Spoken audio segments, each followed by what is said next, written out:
Very good morning बच्चों। चलिए आज से हम स्टार्ट कर रहे हैं 10th क्लास की मैथ्स। ठीक है, एनसीईआरटी की बुक्स के क्वेश्चन न्यूमेरिकल्स को सॉल्व करेंगे और इन न्यूमेरिकल्स को ये नहीं कि डायरेक्टली हम एक्सरसाइज पर पहुंच जाएंगे। पहले आपको अच्छी तरह से बेसिक समझा देंगे कि वो न्यूमेरिकल्स किस तरह से सॉल्व किए जाते हैं, उसके बाद हम आपकी एक्सरसाइज पे आएंगे। ठीक है, मतलब अदर बुक्स की या बेसिक क्वेश्चन जिसको हम कहते हैं वो क्वेश्चंस आपको समझाएंगे और उसके बाद फिर आपकी बुक्स में जो न्यूमेरिकल्स हैं उन्हें हम सॉल्व करेंगे। पहले हम ले रहे हैं एक बड़ा चैप्टर, अच्छा चैप्टर है, बेसिक चैप्टर है वो, pair of linear equations in two variables. ठीक है, दो चर वाले रेखिक समीकरण युग्म। अब ये चर क्या होते हैं पहले तो आप ये समझें, और उससे पहले मैथ्स का एक बेसिक समझें। शायद आपने 8th 9th क्लास में या उसके पहले भी समझा होगा, और नहीं समझा तो अभी ध्यान से ये समझ लें कि क्या मीनिंग होती है उसकी। ठीक है, जैसे मान लीजिए हमारे पास में एक नंबर है 45। ठीक है, 45 एक संख्या, ये 45 हो सकती है, 20 हो सकती है, 50 हो सकती है, 810, 215, XYZ कुछ भी हो सकती है। ठीक है, अभी हम XYZ पे भी आएंगे। अब ये 45 एक संख्या है तो इसका छिपा हुआ अर्थ क्या है, यानी इस 45 ये लिखा हुआ है तो बिना कुछ कहे ये और क्या क्या कह रहा है, ये बात आप पहले अच्छी तरह से समझ लें क्योंकि ज़रूरत पड़ेगी आपको इन सब बेसिक बातों की। तो पहली इसका छिपा हुआ अर्थ यानी हिडन मीनिंग क्या है, तो फर्स्ट वन इट इज़ +45। पहला अर्थ ये है कि ये धन 45 है। क्यों?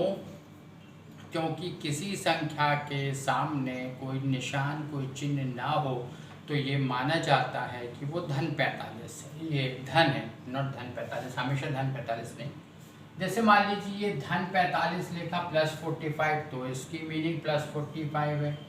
ये यदि 45 लिखा तो इसकी मीनिंग भी 45 प्लस में है यानी +45 है, और ये माइनस लिखा तो ये -45 है। क्लियर ये बात?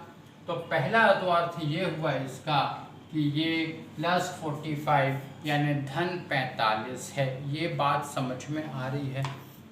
ठीक है, चलिए फिर उसके बाद में दूसरी मीनिंग इसकी क्या है, तो दूसरी मीनिंग ये है कि ये 45 × 1 है, इस संख्या में एक का गुणा है। क्यों? क्योंकि 45 में एक का गुणा करो तो रिजल्ट 45 ही आता है, मूल संख्या वही की वही बनी रहती है। तो ये 45 × 1 है। तीसरी मीनिंग ये है कि ये 45/1 है, 45/1 है। क्यों? क्योंकि किसी संख्या में एक का भाग दिया जाए तो उसके रिजल्ट पर कोई फर्क नहीं पड़ता, इसलिए मूल संख्या वही की वही बनी रहती है।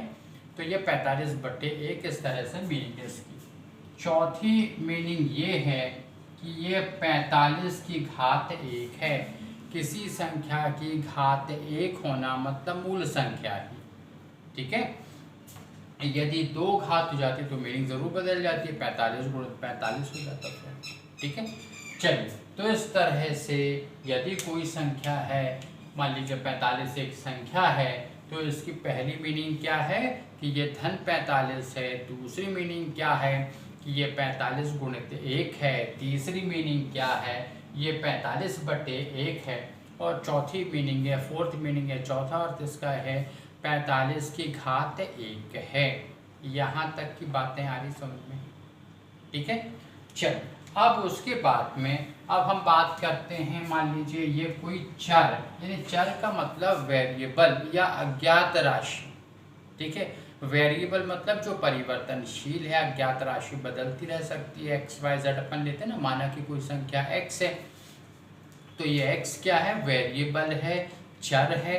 तो अब इस x का आप x को इसी तरह से लिखें, क्योंकि आप x को ऐसा लिखेंगे तो इसकी मीनिंग मल्टीप्लाई के साइन से हो जाएगी, है ना। तो बेहतर है आप क्या लिखें, x को कुछ इस तरह से लिखते हैं। ठीक, ये x है आपका। तो यदि ये मान लीजिए कोई संख्या x है या अज्ञात राशि x है, तो इसकी पहली मीनिंग वही क्या हो जाएगी कि ये +x। ठीक है। दूसरी मीनिंग इसकी क्या हो जाएगी, ये x इंटू 1 है, क्योंकि एक का गुणा करो तो रिजल्ट पे कोई फर्क नहीं। तीसरी मीनिंग क्या हो जाएगी कि यह x बटे 1 है।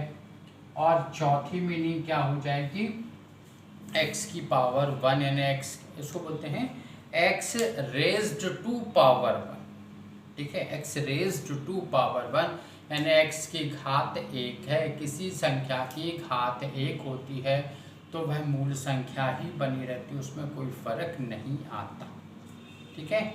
चलिए, तो ये बातें समझ में आई आपको, आई होप कि आपको ये समझ में आ रहा होगा, ठीक है।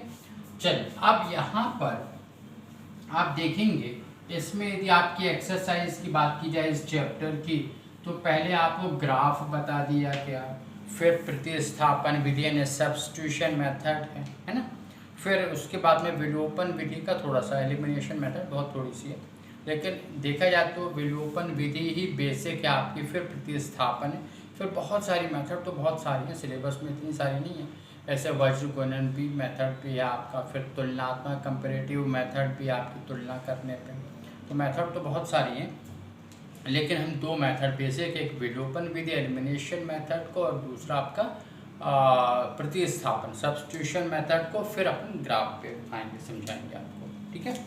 चलिए, तो पहले हम आपकी एक्सरसाइज से पहले बेसिक बता रहे हैं। देखिए, जैसे कि मान लीजिए ये लिखा है x, तो अब भी हम कि किसी संख्या के सामने कुछ नहीं, मतलब x गुणित 1 है ये, तो इसका मतलब ये है 1x, ये बात अच्छी तरह से समझना। यदि ये 2x है तो मतलब ये 2 इंटू एक्स ही है। आप चाहे तो इसको 1 इंटू एक्स मतलब 1x लिख सकते हैं, इसको इस तरह से, ठीक है। अरे 3x होगा तो 3x, 4x होगा तो 4 इंटू एक्स होगा।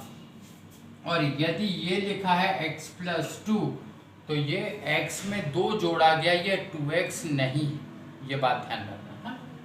ये आपकी बहुत खास बात कि यदि ये x लिखा है तो इसकी मीनिंग ये है कि ये 1x है। मान लीजिए ये y लिखा है तो इसकी मीनिंग क्या है, y गुणित 1 यानी कि 1y। तो ये 1 को हम इसलिए नहीं लिखते क्योंकि उसके रिजल्ट पे कोई फर्क नहीं पड़ता है, एक का गुणा दिखाएं या दिखाएं, रिजल्ट पे कोई फर्क नहीं, मूल संख्या वही बनी रहती है, इसलिए आपको सिर्फ x या y से हम शो कर लेते हैं, जबकि एक्चुअल मीनिंग क्या है, वो 1x है या 1y है। ये बात आप अच्छी तरह से समझ लें, ठीक है। चलिए, अब उसके बाद में ये इक्वेशन कैसे सॉल्व करते हैं देखिए जरा। मान लीजिए लिखा हुआ है x प्लस y equals to 4, x minus y equals to 6,